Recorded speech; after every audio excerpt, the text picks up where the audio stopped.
પણ મારા માઇન્ડમાં એમ એટલું ટેન્શન ભમ્યા કરતું હતું ને, બીજો સેઠિયો આવે એ ખીજાય એમ, ઘરવાળા સામે હરખી રીતે વાત કરવાનું મન ન થાય. મેલેડીમાનું મંદિર આવે ને ત્યાં જવાનું જ. મેલેડીમાનું મંદિરે જતો હતો ને એ જગ્યાએ મને દીકરાએ કે મને એવું લાગે આપણા બંનેનો ને આગલા જન્મમાં કંઈ નાતો આવે.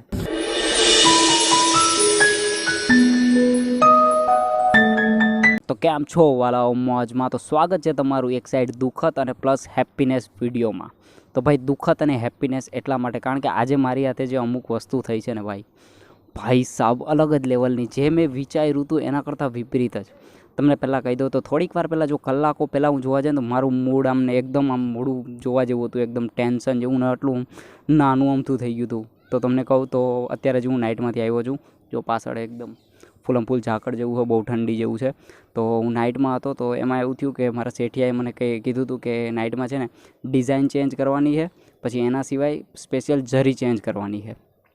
તો એ કહીને ગયા, પણ પછી છે ને હું નાઇટમાં કામ કરતો હતો અને જ્યારે ડિઝાઇન ચેન્જ કરવાની તો મેં ડિઝાઇન ચેન્જ કરી, પણ જે જરી ચેન્જ કરવાની હતી ને ભાઈ સાહેબ એ મારા માઇન્ડમાંથી જ નીકળી ગયું. અને ભાઈ મેં એક ફ્રેમ કાઢી નાખી, પછી એક ફ્રેમ એટલે આખો જે પટ્ટો હોય ને એ એક ફ્રેમ કાઢી નાખી, પછી પાછો બીજો અડધી ફ્રેમ કાઢી નાખી, અને પછી મને યાદ આવ્યું કે ભાઈ મારે જરી ચેન્જ કરવાની હતી. ભાઈ સાહેબ મારું દિમાગ એટલું આમ અચાનક પેલું કહે ને કે હેપીનેસ મૂડમાં હોય, આમ મસ્ત હું હે ને ખાતામાં મસ્ત આમ કાનમાં હેડફોન નાખીને નાચતો હોઉં ને ફૂલ મસ્તીમાં માહોલ હોય, કોઈકને હળી કર્યા રાખતો હોઉં ખાતામાં ને એ રીતનો માહોલ હોય. તો ભાઈ પછી આમ મારું મોઢું આમ થઈ ગયું. મેં કહું ચાલો હવે તો પૂરું ભાઈ, સવારે શેઠિયો આવે ને બરાબરનું લઠ્ઠા લાગવાના છે. તો પછી મારા માઇન્ડમાં આવે ને પછી મેં બધું ઓકે તો કરી નાખ્યું, ભાઈ જરી ચેન્જ કરી નાખીને બધું સરખું કરી નાખ્યું, પણ મારા માઇન્ડમાં એમ એટલું ટેન્શન ભમ્યા કરતું હતું ને, હું એને ઓવર થિંકિંગ જ કર્યા કરતો હતો. મેં વિચારતો હતો કે એટલે જો કે આગળ 1-2 વાર મારાથી આવી રીતે ભૂલ થઈ હતી ને, નોર્મલ ઘણાથી થતી જ હોય, અઠવાડિયામાં 2 વાર લોચા લાગતા જ હોય. તો ભાઈ આગળ 1-2 વાર થઈ હતી ને તો ત્યારે એટલું ખીજાય ને એમાં ખીજાયમાં વાંધો નહીં. એટલે 3 શેઠિયા છે, એક શેઠિયો આવે એ ખીજાશે, બીજો શેઠિયો આવે એ ખીજાશે, ત્રીજો શેઠિયો આવે એ ખીજાશે. ભાઈ એક સાથે ત્રણેય આવી જાવ ને ત્રણેય ખીજાઈ લ્યો, પણ નહીં. અને પાછી એમાંય પાછું જો ઘરે આવી જાવ, ઘરે આવીને પાછું ફોન કરીને કે આ તો કંઈ વધારે જતું ને આમ ને તેમ ને બ્લા બ્લા બ્લા બ્લા બ્લા હદ વગરનું. તો ભાઈ પછી તો મારા માઇન્ડમાં ઓવર થિંકિંગ ચાલુ થઈ ગયું કે ભાઈ હવે હું કરી, આ થઈ ગયું તે થઈ ગયું, આવું બોલશે તેવું બોલશે. આમ પેલું કહે ને કે એકાદા ટેન્શન હોય ને તો એ માણસ આમ કંઈક અલગ જ માહોલમાં હું વયો ગયો હતો. આમ બધું ટેન્શન બહુ આમ, જો કે આવું નોર્મલ થયા કરે. તો પછી ટેન્શન એ 4 કલાકમાં તમે હદ વગરનું ન કરતો, એ 4 કલાકમાં તમે મોબાઈલ હાઈડો, પછી કંઈ સરખી રીતે આમ કામ્ય ન કર્યું ને. અને આવું ને જ્યારે તમારાથી ભૂલ થાય ને ત્યારે કામ ગડબડ થઈ જાય ને પછી જોવાનું કે નોર્મલ એ દિવસે છે ને આજુબાજુ જે એ દિવસે જે નોર્મલ હરખું કામ બાકી બધું હાલતું હોય ને એ કામ એ બગડવા માંડે. મશીન પછી હરખું હાલતું હતું એ હરખું ન હાલ્યું અને બીજી 1-2 વસ્તુ થઈ. તો પછી સવારે તો ભાઈ મેં કીધું પછી કંઈ નહીં, મેં કીધું ચાલ જે થાય એ આવવા તો દે. તે શેઠી આવ્યો અને આમ એટલે મશીનનું જે પ્રોડક્શન હોય ને કે નાઇટમાં કેટલું પ્રોડક્શન કાઢ્યું તો એ ચેક કરતા હતો. તો એણે જોયું મારી આમ કે હું કહીશ લા મારા મનમાં હું હાલે હું મેં કીધું ચાલો, મેં કીધું ના કંઈ નહીં ઓકે. એ ચાલ્યા ગયા. એણે જોયું તો એને આઈડિયા ન આવ્યું કે ભાઈ જરીની ગડબડ છે આ તે, એ વયા ગયા. ભાઈ બીજો શેઠિયો આવ્યો, એ મને એટલે એ મોજીલો શેઠિયો અમારા પિન્ટુભાઈ. તો એ કે હું ક્યાં કહીશ લા મોજમાં આ તે, મનમાં કહું હા બહુ મજમાં છું હદ વગરનો. થોડીક વાર પછી તમને કહે એટલે તમે હદ વગરના તાનમાં ચડી જાઓ ને માથે જ ઉતર્યો એવું શું બોલું. તો એ રીતે પછી મેં કે એણે જોઈ આમ ડિઝાઇન તે કે સારું મસ્ત છે. મનમાં કહું હું મસ્ત છે, આને ખબર ન પડી, નકર તો નોર્મલ ખબર પડી જાય. તો પછી મેં કીધું પિન્ટુભાઈ, મેં કીધું જરાક ગડબડ થઈ ગઈ છે. આમ એનું મોઢું આમ હસવાળું હતું ને, આમ હું ગડબડ થઈ. મેં કીધું થોડી જરી ઊંધી લગાડી દીધી ને આ રીતને થઈ ગયું. તો પછી એણે મને સાચું કહું તો એણે મને એમ કીધું કે યાર તને કહીને, આમ પ્રેમથી બોલાવ્યું કે યાર તને કહીને તો ગયો તો યાર, અને તોય તમે આવું ગડબડ કરો. મેં કીધું યાર સોરી યાર ભૂલ થઈ ગઈ. તો એણે મને કંઈ ના કીધું અને જસ્ટ ખાલી એમ કીધું કે સારું કંઈ નહીં આગળથી ધ્યાન રાખજે. મેં કીધું હે સાચું કંઈ ન કીધું? પછી મેં કીધું ચાલો કંઈ નહીં, જરાક અંતરમનથી આમ ખુશી થઈ કે ચાલો કંઈ ન થયું. પછી જે હવે છે મેન શેઠિયો, પેલા એક શેઠિયો હોય જે હરખાઈને લાલ કરી નાખે તમારી.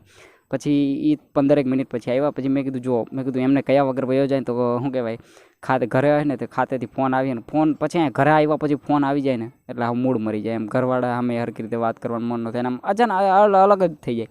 તો પછી હું ઓફિસમાં ગયો અને મેં કીધું હરેશભાઈ તે કે હા હા બોલ કિસલા મનમાં તો એવું જ કીધું બોલવા જેવું કંઈ રાખ્યું નથી.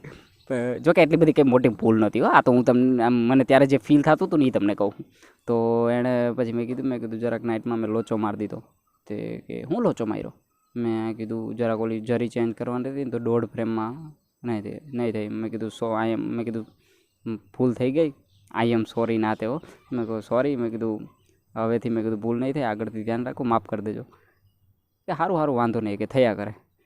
ભાઈ સાહેબ કીધું ભાઈ આ શેઠ મેં કીધું કોઈ દી આવું બોલતા જ નહીં, આવા ચમત્કારી વર્ડ્સ બોલતા જ નહીં હોય.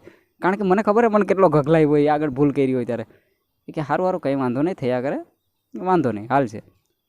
ભાઈ અંદર મનથી જે ખુશી થઈ છે, હાય હાય હાય હાય હાય હાય ડિસ્ક્રાઇબ ન કરી શકું. અત્યારે તમને મારા ચહેરાની સ્માઇલ જો ભાઈ અંદર એની સામે તો નોર્મલ જ એક્સપ્રેશન, આમ દયાળુ ટાઈપ કે હા મેં કોઈ ધ્યાન રાખ્યા કરતા, પણ અંદર મનથી જે અંદર કે પેલું નાચતું હોય અંદર, આમ ઢીંગડીકા હરખાઈનું વાગતું એ રીતનું ભાઈ મજા આવી ગઈ.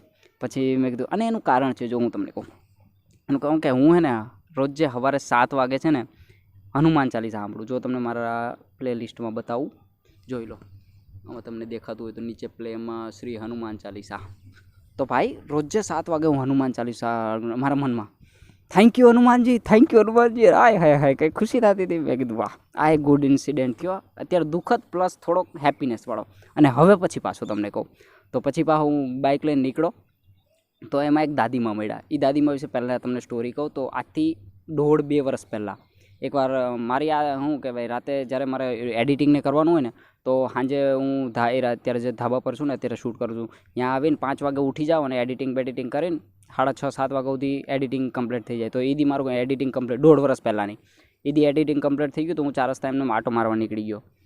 એટલે 4 રસ્તા આટો મારીને પછી છે ને મેલડીમાનું મંદિર છે અહીંયા. તો મારી આદત કે રોજ જે છે ને ઘરે કુળદેવી માને પગે લાગી લઉં, પછી ત્યાંથી નીકળું એટલે વચ્ચે મેલડીમાનું કામે જાઉં ને નાઇટમાં, તો વચ્ચે મેલડીમાનું મંદિર આવે ને ત્યાં જવાનું જ. 1-2 દી મિસ થઈ જાય પણ જવાનું ખરું જ. તો એદી કેટલા 6:30-7 વાગે મારું કામ પૂરું થઈ ગયું એડિટિંગનું. પછી એમને 4 રસ્તા જતો ને તો મેં કીધું ચાલો મેલડીમાન મંદિરે થતો જાઉં. તો ત્યાં જતો હતો ને તો એક દાદીમાં જતા હતા. તે પછી એણે મને આમ હાથ લંબાવ્યો એટલે ગાડી ઊભી રાખવા. તે મેં કીધું હા બોલો ને દાદીમાં. તો એમણે કીધું કે મારે જરાક આગળ જવું છે અને મને મૂકી જાય ને. સારું મેં કહું બેસી જાઓ. બેસી ગયા દાદીમાં. પછી એણે એક જગ્યાએ ચોક હતો ને ત્યાં કીધું કે અહીંયા ઊભી રાખી દે. મેં કંઈ નહીં તમે કહો. મેં કીધું તમને ઘરે મૂકી જાઓ. તે કે તો અહીંયાથી આમ લઈ લે. પછી એમણે 1-1.5 કિલોમીટર આગળ હતું તો એમને હું ઘરે મૂકી આવ્યો. અને પછી એટલે જો કે આવી રીતે ઘણા લોકો કરતા હોય ને હું એ કરું ભાઈ, બહુ ખુશી મળે. આવા નાના પલમાં છે ને બહુ ખુશી મળે. તો પછી મેં કીધું કે બહુ આભાર દીકરા તારો. મેં કહું આભાર બાપા નહીં જોતો, આશીર્વાદ આપો. તે પછી એમણે મારા માથે હાથ મૂક્યો ને એમણે કીધું કે સદા ખુશ રહે. મેં કહું ના સદા ખુશ રહે, બધા ખુશ રહે નહીં. મેં કહું એમ કહો કે મારું ફેમિલી હેપી રહે. તે કે હા કે તારું ફેમિલી હેપી રહે, તારા જેવો દીકરો હોય તો શું કહેવાય કે ફેમિલી હેપી જ રહે ને. તો પછી એ થઈ ગયું. જો કે હું મારી બઢાઈ નથી કરતો. આજે જે ઇન્સિડન્ટ થયો છે ને ક્લિયર ટુ ક્લિયર તમને કહું છું, મારી માના હમ. ઓકે, તો પછી એ રીતે થઈ ગયું. અને પછી બેક ટુ એ ઇન્સિડન્ટ થયું અને 1 વર્ષ પછી પાછો સેમ એ રીતે જ હું એડિટિંગ કરતો હતો. એડિટિંગ મારું કમ્પ્લીટ થયું. 4 રસ્તા જવાનો હતો ને 4 રસ્તા પછી મેં કીધું હાલ મેલડીમાન મંદિરે થતો જાઉં. મેલડીમાન મંદિરે જતો હતો ને એ જગ્યાએ મને દાદીમાં પાછા ભૂટકા. એ વખતે એણે હાથ નહોતો લંબાવ્યો પણ હું ઓળખી ગયો હતો. અને મેં કીધું દાદીમાં ઘેર જાઉં. તે કે હા બેટા કે તને કઈ રીતે ખબર? મેં કહું કંઈ નહીં બેહું, હું તમને મૂકી જાઉં પછી તમને કહું રસ્તામાં. એ બેઠા અને રસ્તામાં મેં એમને કીધું કે હે ને 1 વર્ષ પહેલાં આવી રીતે જ આપણે શું કે ભેગા થયા હતા ને હું તમને મૂકવા આવ્યો હતો. તો એમના ફેસ જોઈને લાગતું નહોતું કે એમને વિશ્વાસ આવ્યો. પણ એમને વિશ્વાસ ક્યારે આવ્યો? જ્યારે મેં કીધું હવે તમે મને ઘર નહીં બતાવતા, મેં તમારું ઘર જોયું છે અને એક્ઝેક્ટલી મને ગલી બધું યાદ હતું ને ત્યાં જ મેં એક્ઝેક્ટ એમને મૂક્યા. તો પછી એ કે વાહ દીકરા તને તો યાદ હતું. મેં કહું હા. મેં કહું આગળ એકવાર હું તમને મૂકવા આવ્યો હતો ને પછી પાછા એમણે મને મસ્ત મજાના આશીર્વાદ આપ્યા. અને પછી હવે હું તમને કહું, અને આજનો દિવસ કામેથી છૂટ્યો, આ બધા પેલા ઓલા હેઠિયાવાળે બધું થઈ ગયું. કામેથી નીકળો અને જે ચોક હતો ને ત્યાં એ ઊભા હતા. હું જોઈ ગયો. મેં બાજુમાં જઈને ગાડી ઊભી રાખી. તો મને જોઈને ચહેરા પર સ્માઇલ આવી ગઈ એમના. એ ઘરે દીકરા શું કરે અહીંયા? મેં કીધું કંઈ નહીં, નાઇટ ડ્યુટીમાંથી ઘરે જાઉં. મેં કહું આવો બેસી જાઓ, તમને મૂકી જાઉં. તમારે ક્યાં જાઉં? તો પછી બેસી ગયા. અરે ભાઈ સાહેબ પછી જે અમારી કોન્વર્સેશન હતી ને ઓલી કહે ને કે એક સ્વીટ કોન્વર્સેશન યાદગાર, એ મને કહેતા હતા કે શું કહેવાય કે દીકરા કે મને એવું લાગે આપણા બંનેનો ને આગલા જન્મમાં કંઈ નાતો હોય. મેં કોઈ 110% દાદીમાં પછી નોર્મલ વાત કરતાં કરતાં આમ આગળ ગયા અને પછી એક જગ્યાએ જ્યાં એને ઉતરવાનું હતું ત્યાં એમને ઉતાર્યા અને પછી મસ્ત મજાના પાછા એમણે આશીર્વાદ આપ્યા. તો ભાઈ આવા જો હનુમાન ચાલીસાનું છે 7 વાગે હું રોજ હનુમાન ચાલીસા સાંભળું એ થયું. એટલે જો કે શું કે પેલું હનુમાન ચાલીસા સાંભળું અને ઓલું ઇન્સિડન્ટ મેં સામેથી જઈને સોરી કહી દીધું કે મારી ભૂલ થઈ ગઈ ને જો કે સોરી કીધા પછી વિચાર્યું નહોતું કે શેઠિયો એ રીતે માફ કરી દે. તો એ થયું. પછી એના સિવાય આ મેલડીમાં મંદિરે જતો હતો અને આવી રીતે જે દાદીમાં મળ્યા એ રીતે. અને હા જો હજી તમને એક વસ્તુ કહી દઉં, તમને યકીન આવતો તો કાલે મેં દાદીમાને કીધું મેં કે દાદીમાં તમે રોજ અહીંયાથી જ જાઓ ક્યાંક? તો કે હા મારે રોજ અહીંયાથી જ જવાનું હોય. તો પછી એમને કીધું મેં કહું કાલે કંઈ નહીં, હું કાલે 8:15 પાછો અહીંયા જ આવી, તમે અહીંયા જ ઊભા રહેજો, અહીંયાથી હું તમને જ્યાં તમારે જવાનું હોય ને ત્યાં તમને મૂકી જાય. તેમણે કીધું કે સારું હોય કે હું ઊભી રહી.